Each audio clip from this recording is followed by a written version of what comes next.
All right, what is up? Damn it! What is up, everybody? Is that I'll how let the Robert episode? Fart. I'll let Robert Fart start the video. Yeah, so how's What it y'all going? talking about? Yeah, so how's it going? But all right, so we're live for episode 75. Charlie's a drunk. Who? Charlie. Well, tell me Who? something I don't know. Tell me something I don't know. Who? Shit, man. Who's that? Some bitch. Oh, stay off the weed. Yep. What's up with I those second that. headphones? Yeah, so anywho, we're here for episode 75. So we got Yeah, a few motherfucker, I'm in the topics. back row. Yeah. Oh Yeah. fuck! Beer on the wall. Who's the finest all the what you gamers did? Chris, you better go check your Facebook. I bet she's on Starrcade, Survivor Series, Worst Raw Ever, and Back to the Future. Oh, Starrcade. All right, God. yeah, I think Robert's, he'll explain when it pertains to Starrcade because I didn't see it myself. I didn't watch Staircase. Staircase. I didn't either. That isn't a Starrcade. That's just something some kids had a little picture of Starrcade up on their fucking ring. Yeah, just like war games. Or arcade. Yeah, Darkade. But yeah, go ahead and explain to the people what transpired. Okay. So WWE hold their second annual of their because it's WWE Starrcade, it's not the original Starrcade. Because last year they did Starrcade, which it didn't air on the network. I don't think anytime it's going to be happening anytime soon, anyways. But if it does, whatever. So this year's Starrcade, they were in Cincinnati, Ohio, and it was going to be on a Saturday. And I said, "Wait a minute, Saturday?" I was like, "I was checking." I was like, "What's going on?" I thought it was on a Saturday, but no, it actually aired on the Sunday, on November 25th, and it was on the Saturday, but it was recorded on the Saturday, and they aired it on the Sunday. Should have passed a beer and called it Barcade. Mm-hmm. Or arcade, but I'll get to that part later. But Yeah, Fartcade. But yeah, WWE Starrcade in Cincinnati, Ohio, which by the way is the hometown of Brian Pillman. And by the way, I also want to do what I said back in '67 of the Asylum. I said Cleveland, Ohio, that Brian Pillman was at. I was like, I was probably thinking about either the Miz or someone else. I don't know, but I want to make that correction to say that Brian Pillman is actually from Cincinnati, Ohio, not Cleveland, Ohio. So. But anyways, so here are the matches. But first, there were 7,500 fans in attendance, and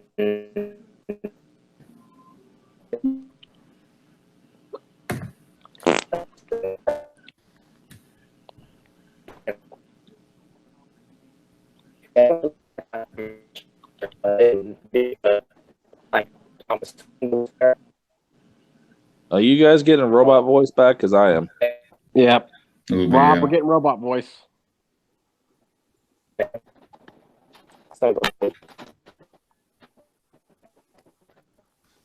We'll be right back to you have these Asylum messages brought to you by Maxi Tampon Pearls. Tampon Pro, what? So I sound okay? Yeah. Okay. But yeah, Tom Phillips and Byron Saxon were commentators, but they didn't actually show them on commentary. Whatever. All we hear is their voice from the background, whatever. I don't know. Greg Hamilton was the ring announcer, and there were only two referees on the show. But anyways, the opening. Okay, so the opening segment, Elias is in the ring already, doing his old Who Wants to Walk with Elias stick, and he brings out a special guest, Ric Flair, and they was going to sing, but then all of a sudden they got interrupted by Nia Jax, Tamina Snuka, Alicia Fox, and Mickie James. And I'm watching this, I'm saying to myself, why? So basically, they came out because they wanted to walk with Elias and Ric Flair. Ric Flair was saying, he's looking at 4 gorgeous women and all that. And I said to myself, I'm not sure about Tamina. It is no disrespect to Tamina. I like Tamina, but I wouldn't say that she's gorgeous, especially Nia Jax. I mean, Fuck her. her weight is one thing, but her face is good. Is good looking though, but still, anyways. Oh, yeah. But yeah, Elias and Ric Flair, they started singing, and then Nia Jax starts singing. I'm like, oh my god, what the fuck is this? She starts singing, and it was terrible. Which, it was basically the way she probably would sound if she does sing, but.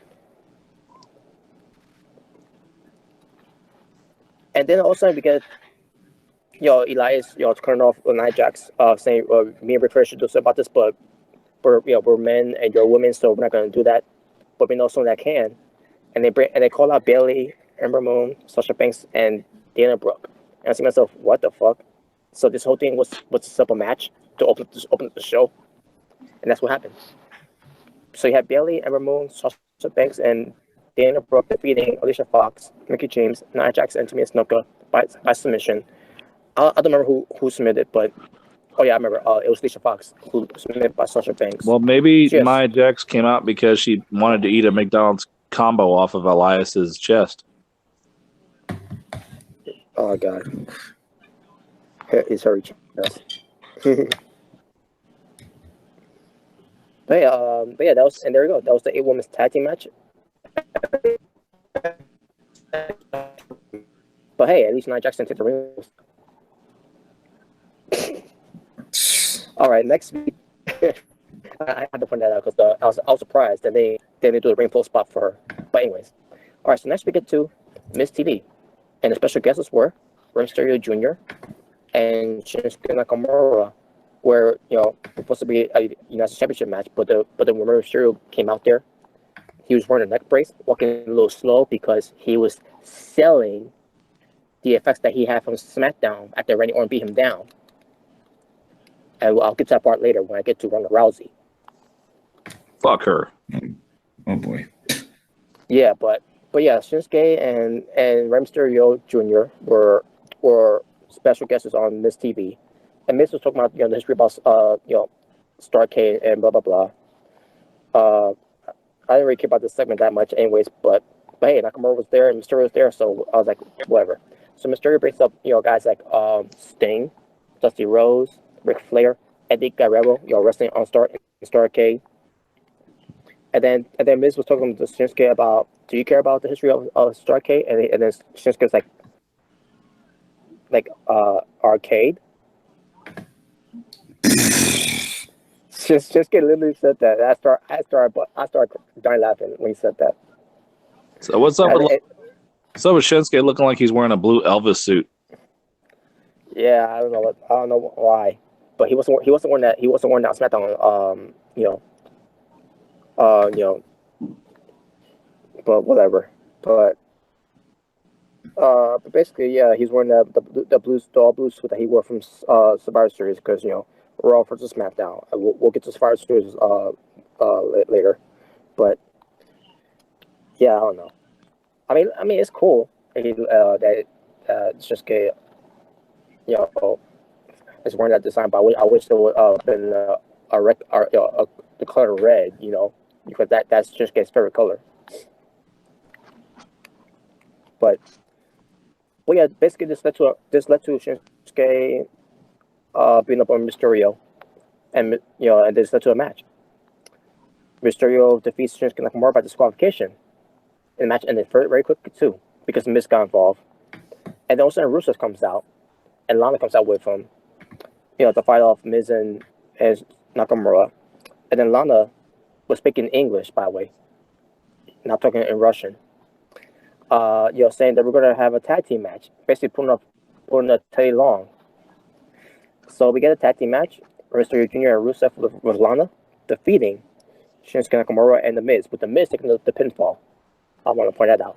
So yeah, basically, Rey Mysterio, who was now 100% coming to Starrcade, he would have won against Shinsuke to win the United States Championship if Miz didn't get involved. So basically, Shinsuke, not even Shinsuke, 100% couldn't beat beating up Rey Mysterio Jr. from SmackDown that Randy Orton would give to. Yeah, what a way to book your United States champion. Call it booking. Mysterio and Rusev won. Like, whatever. A tag team match. It's like, it was alright. And on top of that, the United States Championship match was short. But anyways, then the main event. AJ Styles defeats Samoa Joe in the steel cage match. So Samoa Joe loses again. What's new? Even after he loses his belt. AJ. Samoa Joe just can't beat. Enough with Samoa Joe versus AJ. Enough with that shit. Yeah, that should be done. That should be done. I mean, the match itself, I thought was all right. Usually when you have somebody versus each other a million times, eventually they at least get one win. Dude, Joe lost every fucking time. Yep. He can't be intimidating when he keeps the Samoan submission machine. No, the Samoan submit machine. I remember when he made his main roster debut. He was Triple H's right hand man, something like that, with the chance to go after Seth Rollins and everything. Well, he's WWE's right hand man where it comes to be a main event jobber.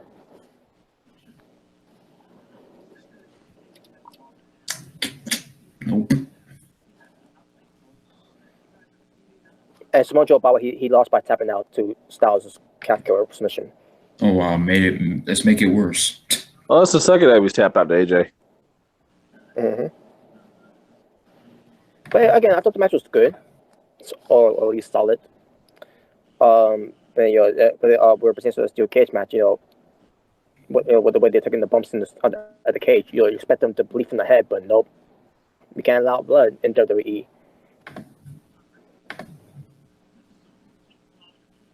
And basically, that was basically it, folks.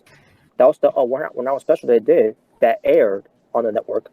Now here's the ones that didn't air on the network. Drew McIntyre with Dolph Ziggler defeating Finn Balor. Next match. The B Team, Bo Dallas and Curtis Axel, defeats the Revival. Yeah. The B Team. The B Team defeats the Revival. Dash Wilder and Scott Dawson. Forget calling them the Revival. Call them the Burial. Shout out to Lex Man. The Bar, Cesaro and Sheamus, defeated the New Day, which was it was Big E and Kofi Kingston with Xavier Woods to retain the SmackDown Tag Team Championship. Well, at least New Day didn't win, so. The return of Bray Wyatt. Not aired. Yeah, that's right. Ridiculous. His return did not air. And he defeated Baron Corbin in a singles match, but then Baron Corbin, because he's the acting general manager, he restarted the match to be no disqualification match. So Bray Wyatt versus Baron Corbin again. Bray Wyatt wins. What was the point? It was the same result. Like you would think that Baron Corbin would have won against Bray Wyatt, and by changing the match to no DQ, but nope, he still lost. So what's the point of doing that? If you what's next? 2 or 3 falls? Oh yeah, that's right. You couldn't do it because you already lost twice. Yep. Loser. and that was them, and that was basically these guys had 2 matches in one night, and it didn't even air. Eat a salad, fat ass. Oh god! Oh, and get this, Charlotte Flair defeats Asuka Again? Oh, jeez. again.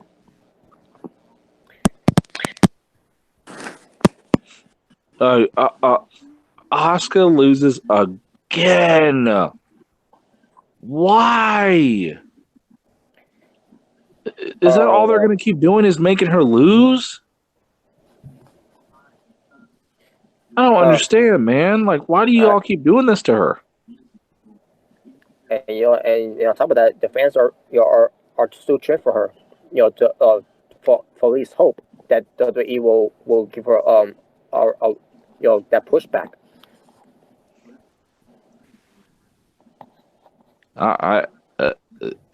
Why would it matter now? Oh, but Yeah, basically. yeah. Charlotte Flair is better than Asuka in WWE. Oh, Barely. But Asuka, she won the Battle Royal. She'll get a match with Charlotte and Becky Lynch, which she'll be the pinfall girl. Let's be real. She's gonna be the pinfall girl. Oh, exactly. My prediction. That's exactly what's going to happen. She's going to be the pinfall bitch. Asuka's ruined. Samoa Joe's fucking ruined.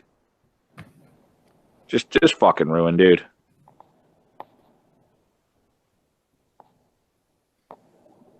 Who gives a fuck anymore? I just hope it's not a pinfall situation in that TLC match because it's for the women's title. And it's also going to be a TLC match for those 3 women. Oh, it won't be pinfall. No fucks to give. And finally, the real main event that didn't air. For the WWE Intercontinental Championship Steel Cage match. Basically, you got 2 Steel Cage matches on that show. Seth Rollins defeats Dean Ambrose to retain his Intercontinental Championship. Dean Ambrose already lost, huh? Yeah, you already lost. So what? Why even do the match at TLC? He lost. Comes back as a heel, lose as a heel. Now I see what they did there was it's supposed to be Seth versus Dean at TLC anyway, but for the title. But they faced off for the title at Starrcade, which is why they didn't air it, because the match happened there and they didn't want to do make it look like, oh, this is a rematch. Is that the other? No, motherfuckers, you did the match regardless if it was on air or off air. You still did the match. It's going to be a rematch, and most likely Seth is going to win again. Mm-hmm. Most likely. And why does it even have to be for the title? I mean, you get this feud going on between Ambrose and Rollins, which they're fucking up anyways. Why is the title involved? They're fucking idiots. And on top of that, why they involve Roman Reigns in the storyline too? He's not even fucking there. Oh, why do you think we got to have him there? Come on now. Yeah. Because we just got to put him in there, And by the way, I know me, Robert, and Thomas, we talked about this off air. When it pertained to this feud. Before we get to the other topics, who gives a shit? Don't watch me, motherfucker. When it pertains to Roman Reigns, Ugh. I'm gonna throw this out there. For one, it should be between Seth and Dean. Why does the WWE feel the need to keep on mentioning Roman Reigns in their feud every week? It's one thing if it was just 1 week where they mention Roman, but every single time that they're on TV, Roman Reigns' name always has to keep being brought up. Because fuck him, that's why. Wow. It's like he's not there. At this point, Yeah. it's them exploring Roman Reigns at this point, where it pertains to him battling leukemia. You're damn right. you know, and I'm gonna throw this one out this something out there too, when it pertains to Roman Reigns. And this was my first instinct at first that this was for storyline, Vince, using this, Roman Reigns story as like a fake type of story, whatever. Now, if Roman Reigns is truly sick, and I'm not questioning it. I'm not saying that he's not. I'm not saying that I think that he is, because we're not there. But with Roman Reigns being gone, you would think that Vince McMahon would be like, there's not really any guarantees that Roman Reigns is going to get through this. So how about we not mention him until things are good, and see if he'll like survive from this, because they don't know. Because people who go through this stuff, some people don't live. Who fucking cares? Obviously, Vince don't give a fuck. Damn right. So, if it was any of us, we'd be like, okay, let's lay off Roman Reigns. You bring him up every week with the leukemia stuff, and then on top of that, with Seth and Dean. And I'm not watching the show, Robert, and a few other people are, keeping tabs and whatnot. You bring up his name.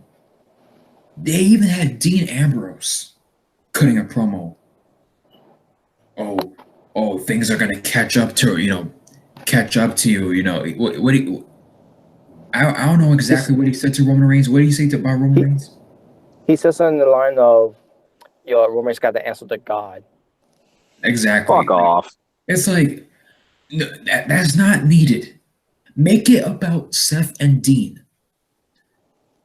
Dean, you turn your back on me. I don't know why. You want to do this and that. I'm gonna get my payback. And hell, I'll even put my title on the line.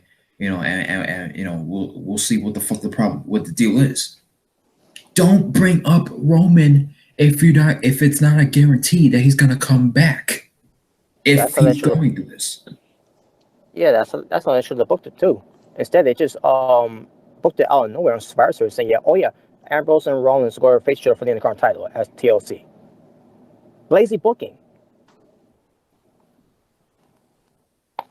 I mean, seriously, they're making it about Dean turning his back on not just Seth Rollins, but the entire Shield. Yeah, and by the way, yeah. As soon as that was brought up in the when Ambrose explained why he did what he did, as soon as that was brought up with him, does she hold me back and everything? You hold me back, Roman hold me back, the fans hold me back. I was like, yep, this tournament is gonna be a colossal failure, and look what it is right now. It is trash. No, it's brilliant. Even though, it was surprising this man came up with those ideas. Oh my god, that was terrible. Oh, the Shield, they're holding me back. The fans are holding me back, even though the greatest booking you've ever had is when you were in the Shield. But once you got separated from the Shield, you became a nobody. Shit, I'm a same thing with Dan Bryan. It's the same thing with Dan Bryan telling the fans of why he did what he did. He said it wasn't a betrayal that started with AJ Styles. It was a betrayal that happened 3 years ago with you fans when I retired. Even though you wait, when he retired. Yeah, when he retired, like what? Like so the fans forced you to retire. That's what you're saying. Oh my god, it was trash. It was confusing. I'm like, what the fuck are they talking about in this? When Dan Bryan explained all this, I'm like, holy shit! I like, you know what? whatever. Dan Bryan, you signed a contract with them. This is what you get. Yeah, just the company just knows how to treat people like shit. That's how it is. They don't know how to write. Yeah, they don't know how to write good shit. For storyline wrestling. Fuck no. They even fucked up AJ Styles and Samoa Joe. How do you manage to do that? By the way, Easily. I fuck them. Oh shit! it's like Samoa Joe and AJ. They have history. They have history back in TNA. Make it about that. No, nope, you can't. You can't mention. You can't Oh, mention that. fuck Japanese you. name. You can't mention that name. No, we gotta make it about the family, and then Samoa Joe's gonna go to AJ's house, this and the other, but yet not even go inside the house. No, the cops get him. It's like and he never even entered in the house. Samoa Joe was supposed to be a badass, and he got his ass whipped. Like, oh, bedtime stories with Samoa Joe. Who gives a fuck? Here's a story. How many times can you tap out? Yeah. Oh god. Here's a story of a fat ass jobber. They couldn't even get the storyline with Sting right. Nope. We're retaining to him for facing Triple H. I'm like, that's not what fucking happened. What the fuck are you talking about? And that's not why Sting came to the company, but whatever. Talk about the NWO and Invaders W whatever, and then he tried to save it, but he failed. Like, what? It's like, are we? We're still doing the WCW shit. Yeah, like who's running this shit? I think I have a clue.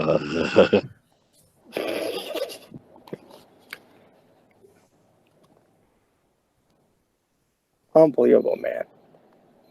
And I'll say this too: they couldn't get Shinsuke and AJ right either. Oh fuck yeah! Not once they mentioned their match from New Japan. Who gives a shit? That's why, because Vince don't watch. Vince don't watch. Exactly. You don't watch the indies. Go ahead, not a second. The what? The fuck is an indie? Well, it's another good way to say the territories back then. The fuck is a territory? Guys like Ric Flair, Dusty Rhodes, Bruiser Brody. I don't know what that bullshit is. Oh shit! You watch that jobber shit. Kind of like NXT. That's Paul's bullshit. I don't watch that crap. That's Paul. Shit. I tell Paul that show is for faggots. I believe someone once said that too. If you watch NXT, you're a faggot or gay, whatever. Oh, that guy deserves a raise. That's what these WWE fruitcake motherfuckers. That's what they do. They talk about. Oh, anybody who watches the indies, they're faggots, they're losers, they're virgins, and Yeah, they are virgins. Yeah. makes no the dumbest shit we ever heard. It's awesome. No, it's trash. Anyway, It's trash. It's great. Yeah, just like WWE Starrcade was. It was trash. A 1 hour special. Oh shit. Never mind. what the fuck are you doing? You're coming yourself. Shut up.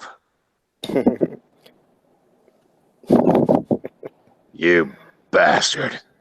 The only good match I thought was on the show that that we can watch because that was the only thing that aired was AJ Styles and Samoa Joe. Other than that, the rest of the matches were whatever.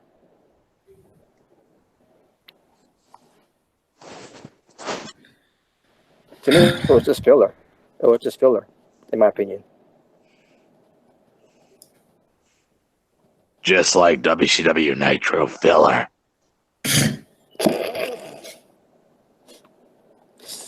Sucker.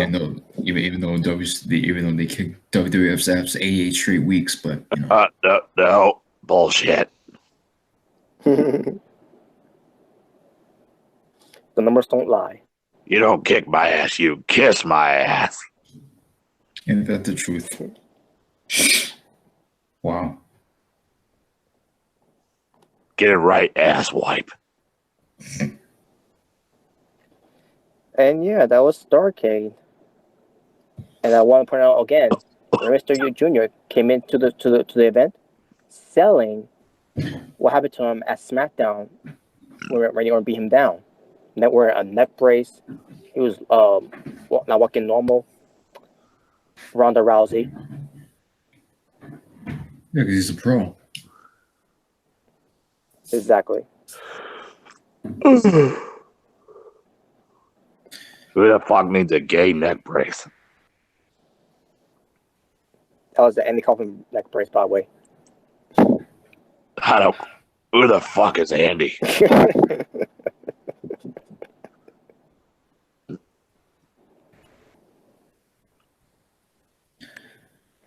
Oh, damn it, Nick. You have to leave again. That son of a bitch. Lazy fuck.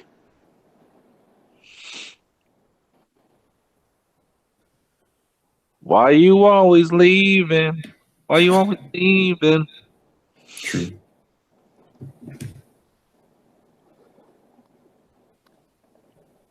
All right, but you guys want to continue on? I guess we will. Huh? That sucks, man. We only had 2 topics left, man. What were the other ones? Survivor. Well, if you guys wanted to talk about back future too, but I mean, I don't want to talk about that rumor shit. yeah, but yeah, That's gonna piss me off. Survivor Series and the worst Raw ever. All right, let's get to Survivor Series. I need to get this out of the way. Sure. So before we get to Survivor Series, basically during Survivor Series weekend, we did also have NXT Takeover War Games 2. I'm not gonna go too long with it. Just go read the results and all that. But it took place in Los Angeles, California. State Staples Center with 13,598 fans in attendance. The brand of NXT. I believe I said the date, but it was November 17, 2018. Matt Riddle defeating Cassius Ohno in 7 seconds. The fastest match in Takeover history. Shayna Baszler defended her NXT Women's Championship in a 12-3 falls match against Kairi Sane. Defeated her 2-1 in 10 minutes and 55 seconds. Match itself I thought was good. Aleister Black defeats Johnny Gargano in 18 minutes and 10 seconds. To me, I thought this was the match of the night, and Aleister Black won. Tommaso Ciampa defends his NXT Championship against the Velveteen Dream in 22 minutes and 25 seconds. Match I thought was all right. I just couldn't get into the match that much because of the Velveteen Dream, but thank God Tommaso Ciampa still won. And finally, War Games 2, the match. Even basically WWE's on the way they had their match being structured, but it lasted 47 minutes and 10 seconds with Pete Dunne, Ricochet, and War Raiders, which is Hanson and Ray Rowe, defeating Undisputed Era, which you had Adam Cole, Bobby Fish, Kyle O'Reilly, and Roderick Strong, and that was War Games for NXT Takeover. And I thought on the show it delivered, as always, and never fails anyways. But and there you go, and that was on a Saturday, and then the following Saturday, WWE all they had to do now is to they had to follow up on what Takeover War Games 2 did. So for WWE Survivor Series, the show from November 18, 2018, in Los Angeles, California, in the Staples Center. They didn't announce how many fans were in there, but whatever. But I'm pretty sure they will lie about that anyways, like they always do. But anyways, Raw and SmackDown, the brand, obviously. All right, now let's get to this. First of all, Michael Cole, Renee Young from Raw, John Phillips and Barry Sexton from SmackDown, and Corey Graves, who does Raw and SmackDown commentary as well. Also, the 205 Live commentators, Frank Joseph, Nigel McGuinness and Percy Watson for the Cruiserweight Championship title match. Okay. So, the first match on the pre-show, which it doesn't matter, and I'll explain why when we get to, when we get to that one. Team SmackDown, the Usos, the New Day, Sandy, Carl Anderson and Luke Gallows, and the Colognes defeated Team Raw, which was Bobby Roode, the Revival, the B Team, New Day 2.0, which is the Lucha House Party. Fuck them. Yeah, I agree. I miss like them, but all of a sudden they start doing this bullshit with the piñata and the dancing. I was like, fuck them. And the Ascension. In 22 minutes and 20 seconds in his 10-on-10 Survivor Series tag team elimination match. Now, here's the thing about this one, folks. Apparently, what I heard reports, SmackDown was not supposed to win. Raw was supposed to win. So the Usos ends up being the Revival, because they were from opposite sides. So they were the last team in the match. So the Usos picked up the win, but it was supposed to be for SmackDown to win. It was supposed to be Raw to win the match. And that's the reason why that WWE on the main roster, on the main show of Survivor Series, which is why they didn't mention SmackDown winning on the pre-show. It didn't mention that at all because Michael Cole and by the way, shout out to Luke Deluxe Man for this one because I didn't know about this until I saw his review because I listened to Michael Cole from when he said this part, but Michael Cole said the pre-show didn't mean anything, with SmackDown winning whatever on the pre-show. So basically, the way they told you on Survivor Series, the pre-show is a waste of time. Don't worry about watching the pre-show because it didn't mean anything at the end of the day. Which is why when it pertains to what happened on the beginning of the show with Team Raw for the women's Team Raw versus Team SmackDown 5-on-5 Survivor Series elimination match. So Raw you have Mickie James, Nia Jax, Tamina Snuka, Bayley, and Sasha Banks versus Naomi, Carmella, Sonya Deville, Asuka, and Mandy Rose. And Team Raw won with Nia Jax being the sole survivor. The irony. And Alexa Bliss was who was there too, but she couldn't wrestle, but she was there as a team captain, but whatever. But yeah, and about Nia Jax was smiling. She was like her fist, she was like, oh, my fist, and like because what she did Becky Lynch, fuck you. Hey Nick, There he is. I'm back. Yeah, we're about to talk about motherfucker. Yeah, motherfucker. Yeah. Okay. Yeah. But anyways, yeah, I was just saying, Nia Jax was smiling and her face and everything. She's like, oh my god, yeah, everything because she did to Becky Lynch, and I was like, fuck you. But yeah, fuck you, dumb bitch. But Nia Jax got booed heavily. Oh, of course. Yeah. And by the way, Nia Jax became a sole survivor of Team Raw, like I said before, by doing absolutely nothing but taking the ring post. The ring post spot. Oh, how original for a big woman like her, right? And also, she turned on Sasha Banks in the match, so Asuka could put her in the submission. Only for Nia Jax to pick up the win on that, on Asuka, with leg drops and everything, and that was it. So yeah, Nia Jax wins, and WWE, the reason why they did this too, because they know that she's got heat right now. So like, you know what? Let's capitalize on this. Not only that, we're gonna capitalize on this, and we're gonna nickname her Face Breaker. Yeah. Fuck. So basically, What a bunch of dumb fucking shit.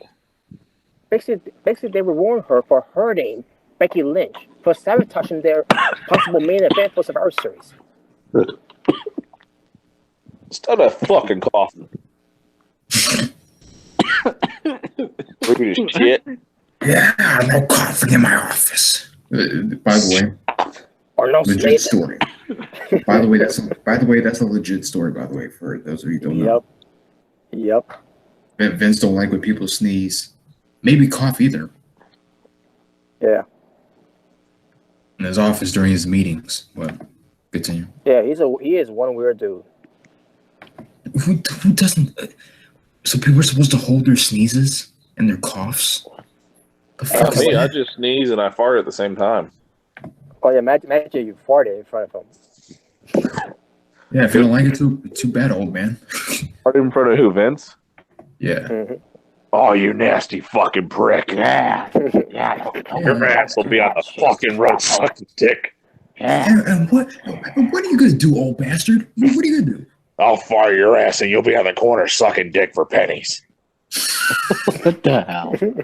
You ever fart in front of me, you black asshole? Or maybe Nichols. Don't touch me, yeah. Titus. Suck a dick for $1.50, Titus. Oh shit.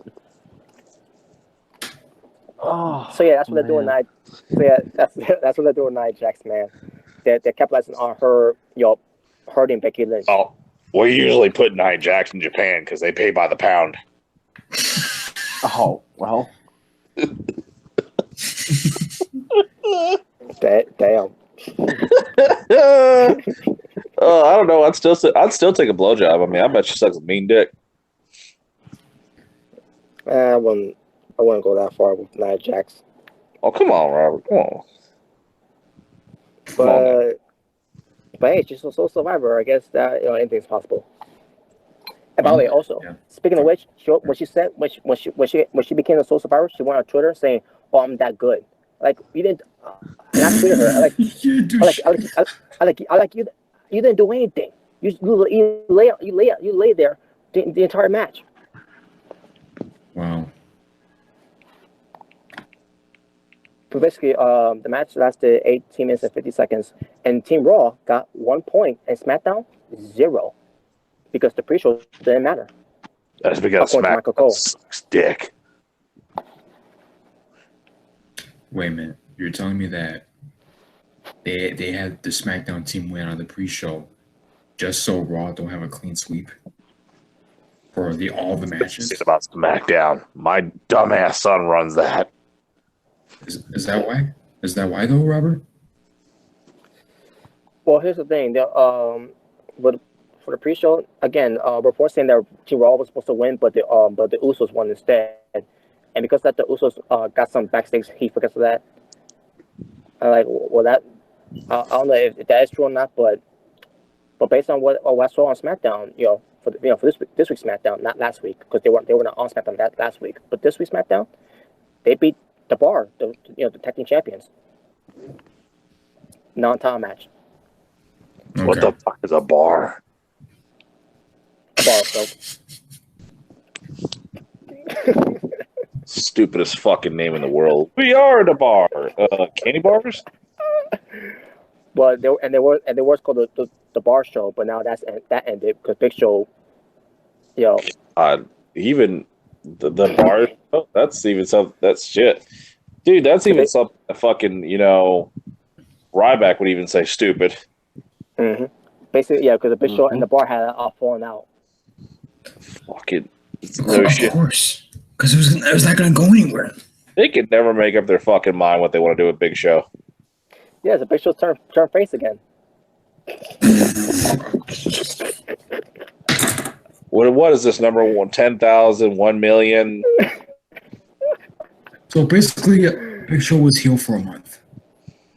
It's like 1 week Kate and Big Show are heel, 1 week they're face.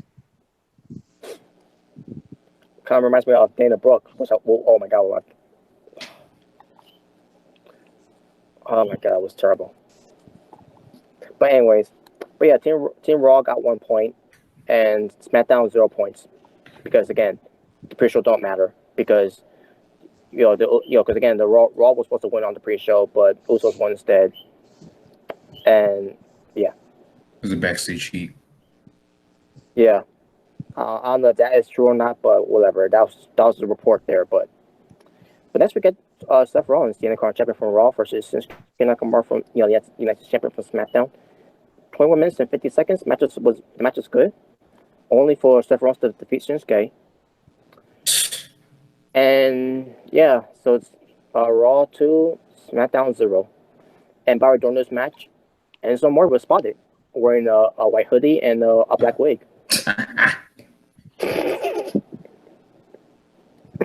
Dumbass got kicked out too.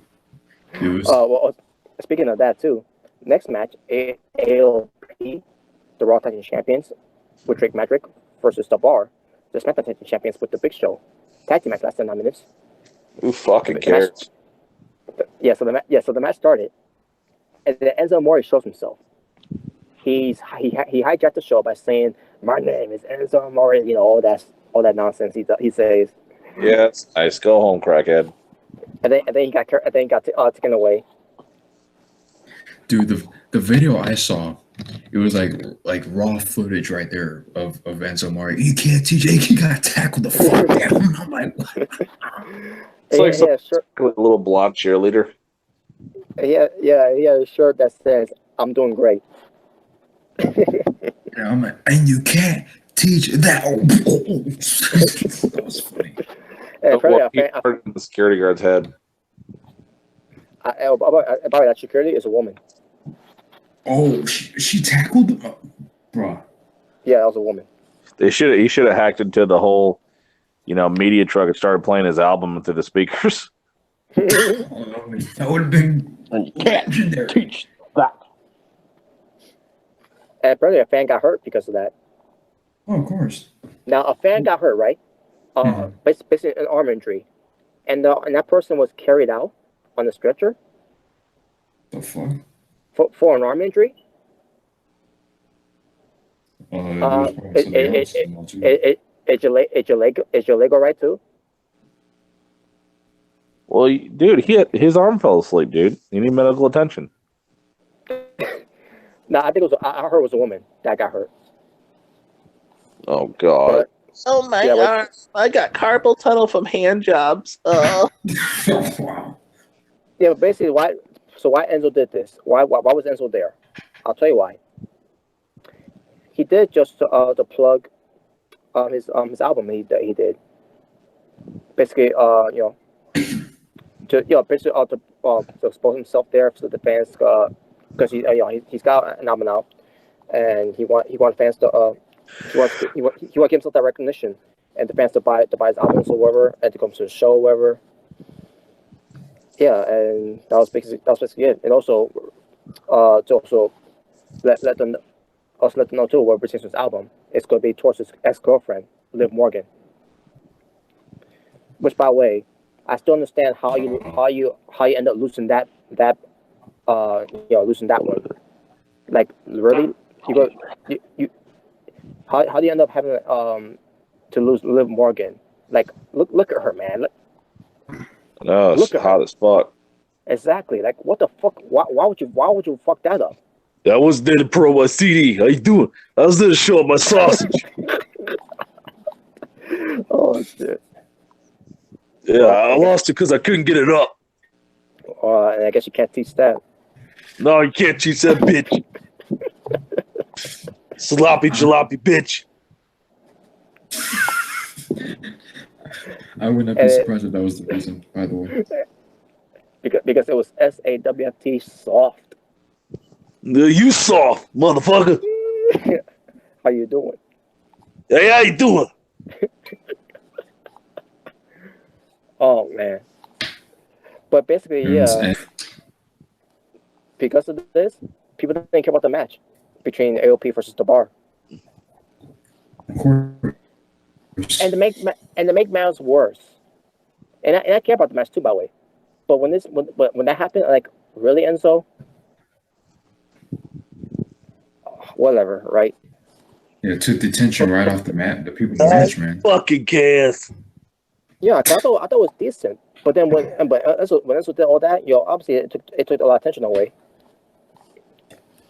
But besides that, what made it worse, they did the spot where Drake Maverick pissed on himself because the bitch got him.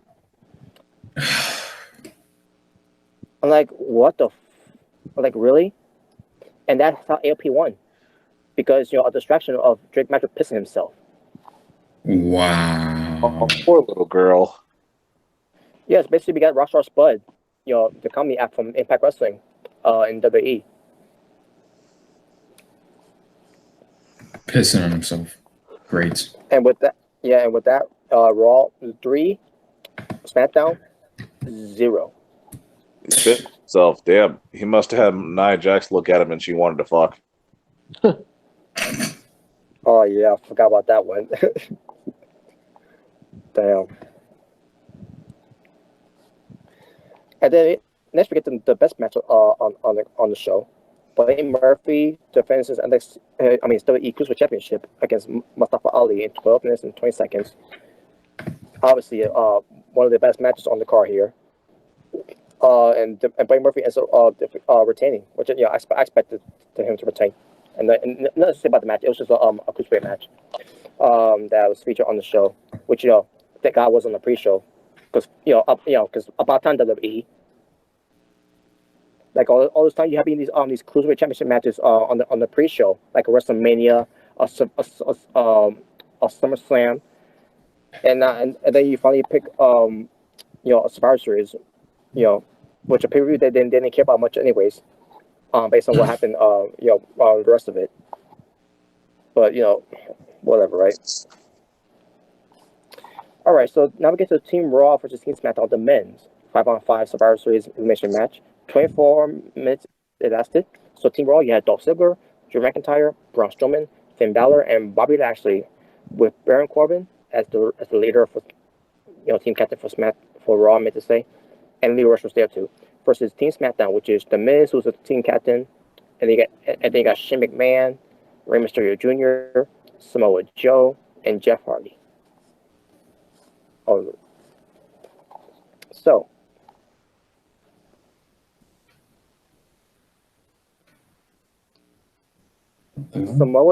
Samoa Joe, Mhm. and I called this too when I did my I'm assuming when we did the prediction. I call this to a T. Samoa Joe is going to be the first guy eliminated, but I didn't expect him to be eliminated in 35 fucking seconds in the match. That's a disgrace right there. They didn't give Joe any respect, man. They never do. And here's what makes even less sense here. So the report here is that Samoa Joe was taken out early because he was hurt. He's going through an injury. Meanwhile, they haven't wrestled this past Saturday at Starrcade in the steel cage against AJ Styles. Yeah, that's there. Fuck that bullshit, man. Oh, he's hurt. Fuck that bullshit. Y'all know what y'all fucking do with Samoa Joe. Y'all know what you did with him. Y'all fucking buried him.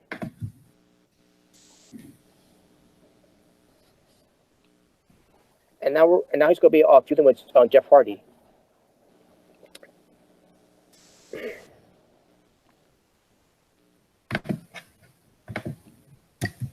I guarantee you, Samoa Joe ain't gonna win that match. That's how much they care about Joe, They don't care.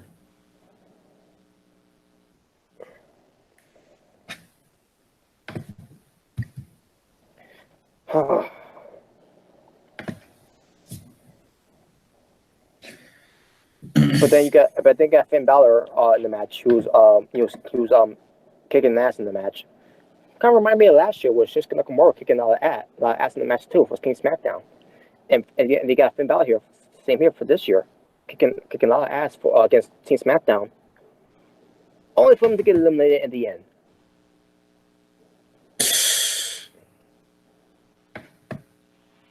And obviously it was against Rey Mysterio Jr., but still. So you're telling me, oh really, you're gonna have Finn Balor, gain all these momentum, all these Team SmackDown guys, and then he just loses in the end.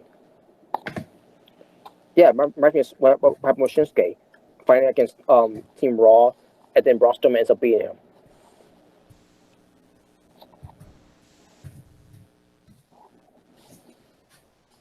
And also, speaking of Braun Strowman, they took out Shane McMahon. I mean, the Team SmackDown took out Braun Strowman. Excuse me. Kind of like what they did. If I'm mistaken, I think they did last year. Then Yeah. Yeah. They did it last year too.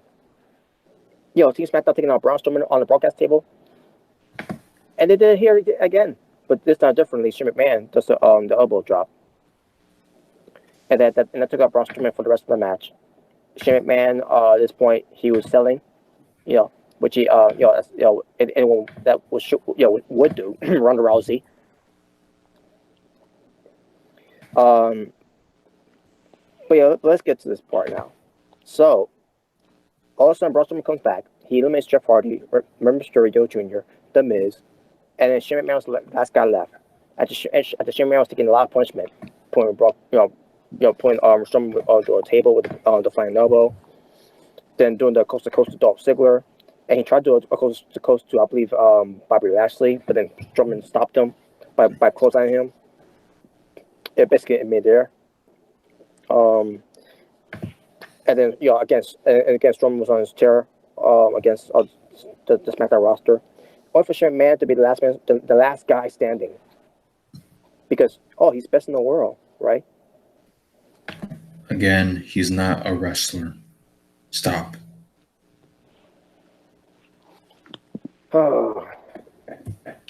and the Shane McMahon, he's like standing up, very slowly. He's staggering all that. He's like, bring it on, and then Strowman destroys him, obviously, because there's no way for Shane McMahon to survive. And the last team surviving was Braun Strowman, Drew McIntyre, and Bobby Lashley. And then Baron Corbin attacks Braun Strowman from behind, and they ran away like fucking cowards. Yeah, basically making Drew McIntyre run away, Bobby Lashley run away, because Baron Corbin attacked Braun Strowman. Bobby Lashley and Drew McIntyre. They could have just whooped his ass. Yeah, exactly. Well, no, they save it for the next night on Raw. Oh, jeez. But I'll get to that point. Basically they did a spot where they all beat up with Braun Strowman. Next night on Raw after they went to a 6-man elimination match, and that was basically throughout Braun Strowman could take care of his elbow because he had to get surgery for that. So there you go. But Team Raw wins, so that's 4-0. 4 wins for Raw and 0 wins for SmackDown. Jeez. Glad to know Shane, is more stronger than Samoa Joe.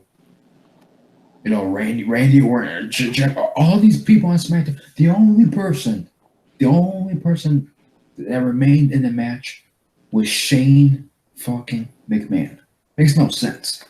Just like last year, makes no sense. Mm-hmm.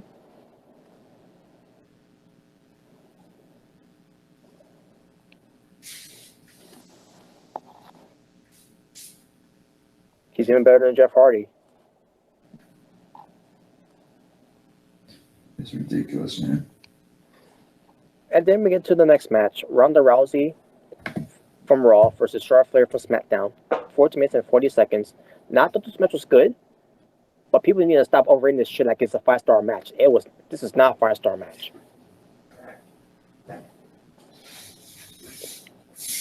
Nope. Yeah, for those who've seen the match, yes, call that to this, man. It was not a 5-star match. It was good. I'll give credit where it's due. It was a good match. I'm not gonna lie about that. I enjoyed the match from beginning until the end, because here's what happened in the end. So Ronda Rousey, she go after Charlotte Flair from the outside. Charlotte Flair gets a candlestick. For what reason? I don't know. Maybe WWE finally decided to turn her heel, which they make it look like that when she went to SmackDown after that. Based on what they did. But Ronda Rousey is willing, candlestick shots to Ronda Rousey. She's getting welts and everything. At one point, Ronda Rousey got hit in the head with it. Nice job for Flair. You should know the rules about WWE doesn't want you to hit weapons on the head. But And then she continues to beat her down. And at this point, she was already bleeding from her mouth from early in the match, by the way, and then from her ear because I believe it was from the candlestick shot. And then you got referees getting in there, and the Charlotte beats up on those referees that got that was in her way. And then Charlotte gets a steel chair, placed around the neck of Ronda Rousey.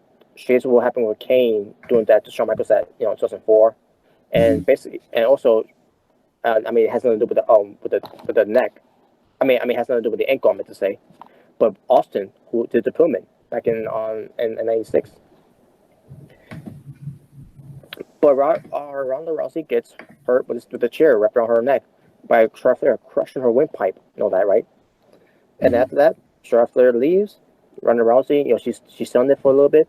She gets up, and then she starts talking normal, saying, "I'm fine, don't touch me." And then she walks away, not being carried out. She's walking, lipping everything.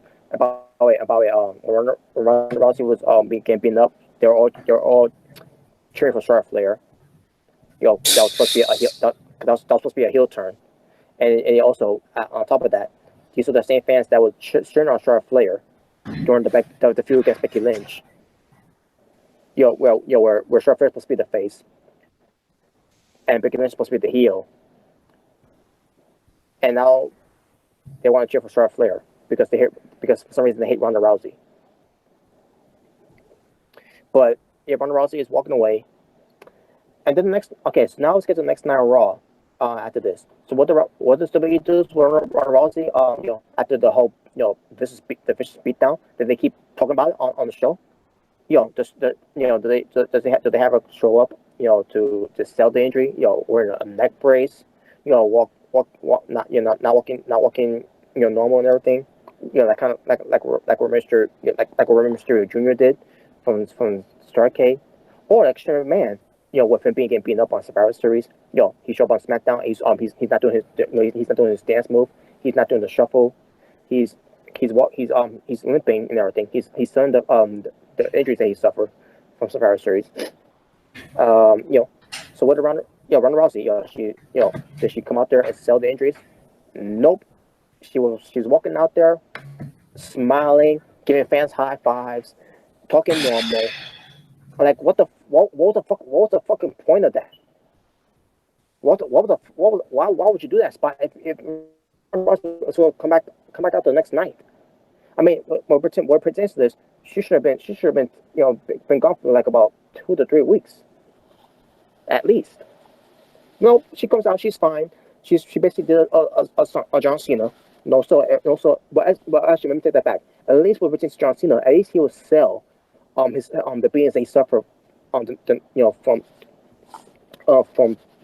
night of the pay-per-views on Raw. I see him doing before, and so I can't put Ronda Rousey in that type of category. This goes to Ronda Rousey's category overall. You may be in the business, but at the same time, and you on top of that, you idolize Roddy Piper, who's been selling his ass off for years. Blood, sweat, and tears. He did not die in vain. What pertains to what wrestling has become right now, with you not selling any physicality that you suffer. And that's supposed to be your favorite wrestler. And this is how you showcase yourself the next night after that beatdown. Well, partially, the creative as well, and Vince. It's fuck the creators too. Mm-hmm. And at this point, I'm done with Ronda Rousey. I'm done with her now. That was my breaking point with Ronda Rousey.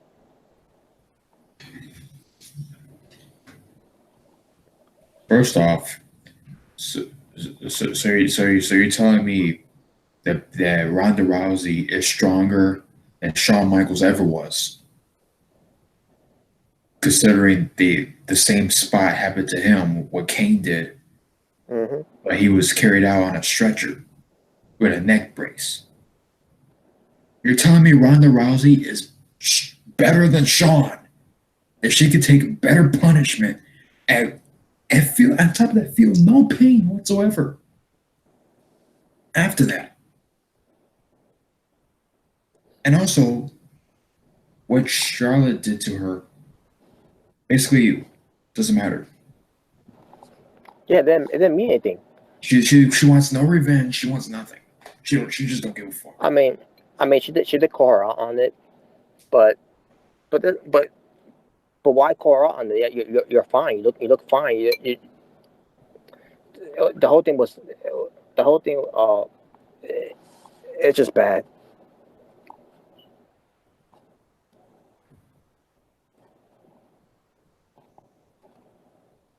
Wow. Oh man, yeah, that was I couldn't believe that. Here's the thing, Ronda Rousey, I'm gonna say right now, she doesn't deserve to be women's champion, and not just because of that. I think I mentioned this before. I don't think I mentioned this before. As a matter of fact, I never did mention it on my reviews. I never said that she deserves it or she earned that opportunity, because she hasn't really earned that much anyway, because she barely wrestled on Raw. This was before she became champion. Mhm. I'm like, this whole thing is so stupid, how she's getting these opportunities handed to her. Meanwhile, you got the rest of these women on the roster that has been working weekly and working as hard as than Ronda Rousey has. But Ronda Rousey gets the opportunity, and she finally gets the opportunity, and she does deliver in her matches. But then after that whole thing, what she did at the Survivor Series, coming out there and no sell the physicality that you suffer from, and WWE is talking about that on TV. Oh, that was a brutal attack and everything. Shut the fuck up. First of all, WWE. Yeah. Like if that was a big fucking deal, then tell Ronda Rousey to sell it, or at least or don't have it show up.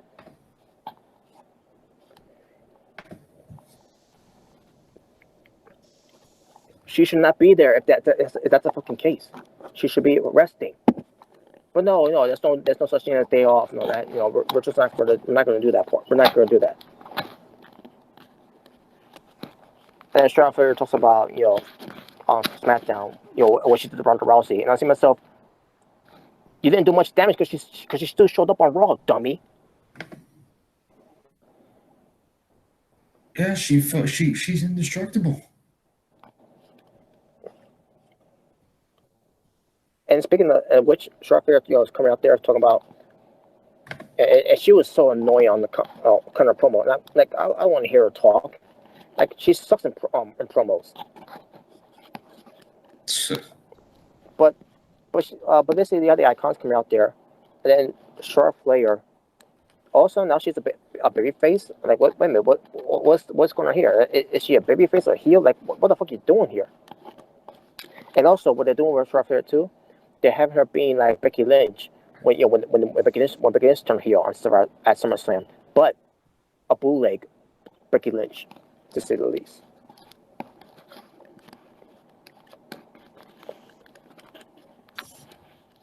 But yeah, that's about 5 for Raw and 0 for SmackDown.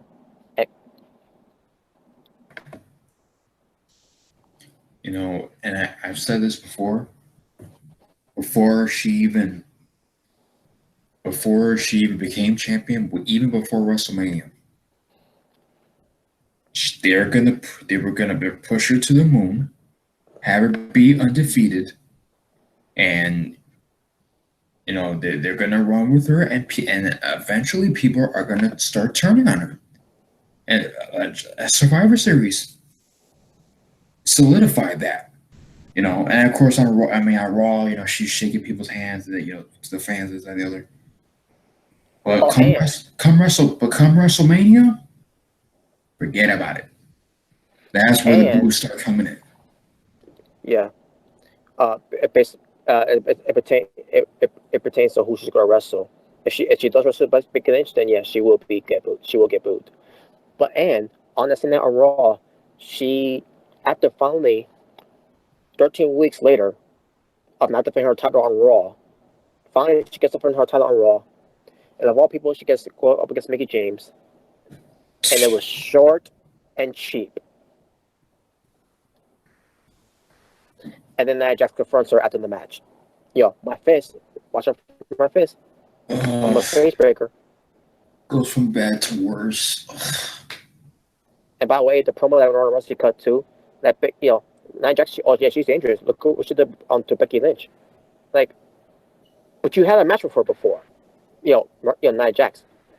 You had a match with her at Money in the Bank. What? Because what she did Becky Lynch? Like you've been doing that. You've been doing that in UFC. Against the other women. So what?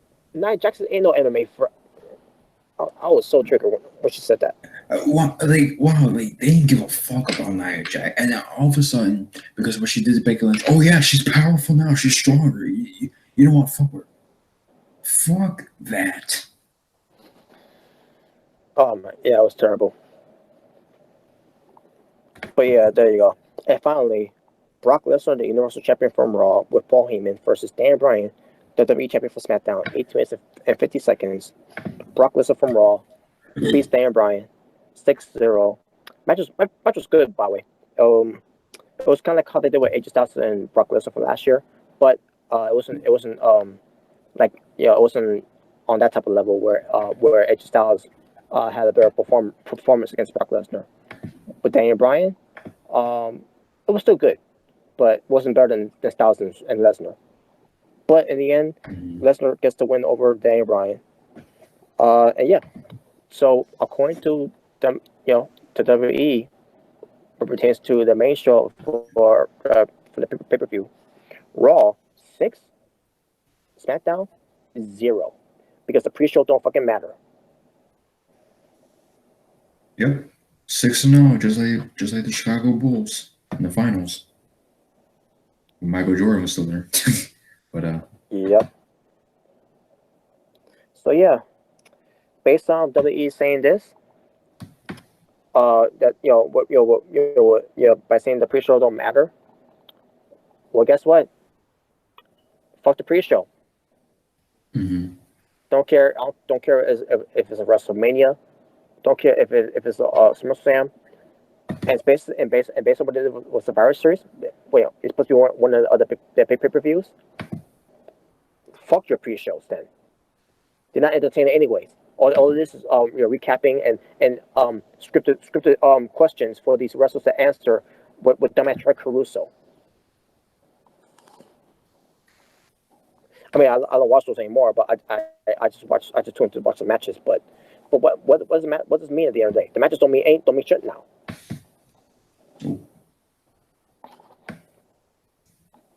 So as far as Survivor Series was, I thought the show, I didn't think it was that bad. It was just the booking of it was bad. And on top of that, you got SmackDown, who's got a deal with Fox, $5 billion deal for Fox, and this is how you treat your show SmackDown. This is how you treat your stars for SmackDown. This is how you treat your show overall. What the fuck? What kind of owner does that to his own brand in his own fucking company? Why would you want to bury your own brand? Because Fox chose SmackDown over Raw? oh Jesus, it's still a part of your company. And of course they're not gonna pick Raw because it sucks. Anyway. And that's nothing too, yeah. And what does it mean for Raw? Well, the winning on Survivor Series. Oh, people are gonna watch Raw now. Raw's the best show. Like Raw's the best show. Raw's got the best talent. Raw beats SmackDown. That means people should watch Raw now. No, because it's still a 3-hour show and it's still fucking boring. It's fucking trash.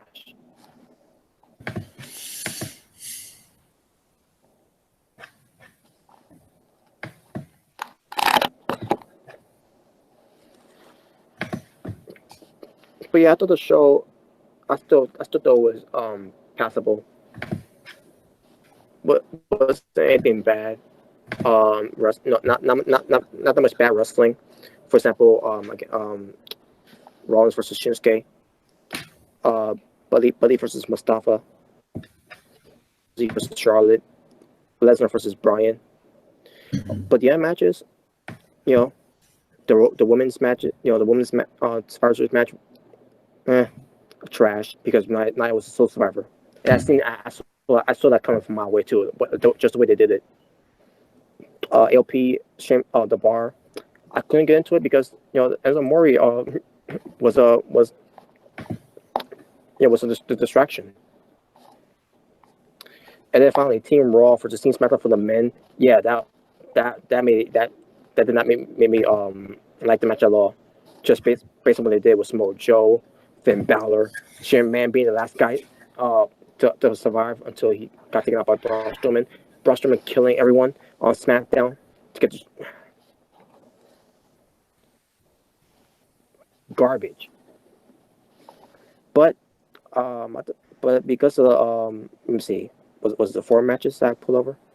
1, 2, 3. Yeah, because of the 4 matches that I pulled over, 4 out of 10. Yeah, I'm on my Bret Hart, and that was Survivor Series. But yeah, fuck you, Vince. By the way, just SmackDown will always be the better show because at least it's a 2-hour show, and it's not an overrun. Which probably the world doesn't do that no more after years later. But it's more tolerable than Raw, to say the least. Raw is one of the worst television shows in history. I'm saying that right now. I don't see any other shows can top being one of the worst shows. Not even the past shows. That no longer here. Can't you could say, oh, that was the worst show. No, the worst show you could say right now that's on the air right now, and I can't believe it's still on the air after all this shitty boring trash or repetitive type of shit that they do here. Can't believe and they keep bragging about it too. The longest weekly episodic television of all time in history, whatever, Monday Night Raw. With the lowest ratings. Unfucking believable. It's doing that to SmackDown after getting that on the deal from Fox. Just because of that, it's like, Vince, retire. I guarantee you that was Vince McMahon's mindset. Yeah, let's have every Raw team beat SmackDown. 6-0. Yeah, no. But what an idiot! In that type of mentality, your business should your company should deserve to go out of business. But they won't for the time being because these fans people still giving them attention.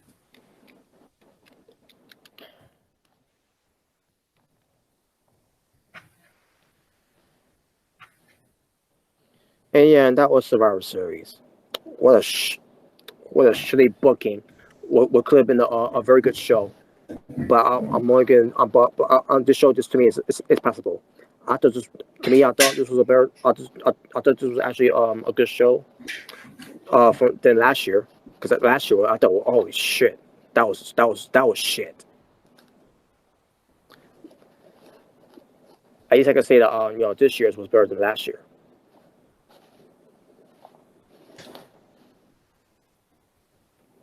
Yeah.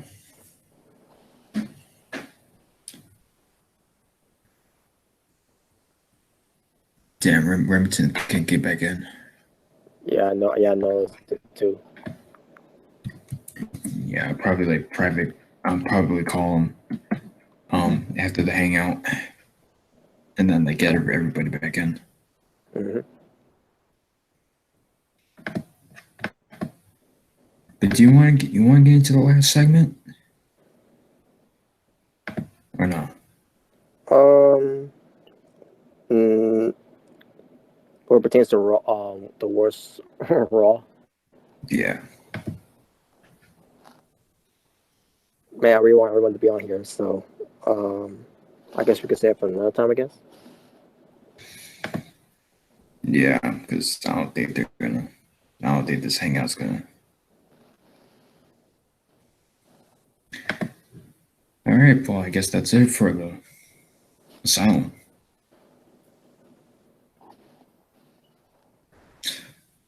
One thing I will say. Yeah. We'll continue this topic of the worst Raw show. Yeah. Yeah. All right, well, thank you guys for watching episode 75, and we're out. Peace. Beat it.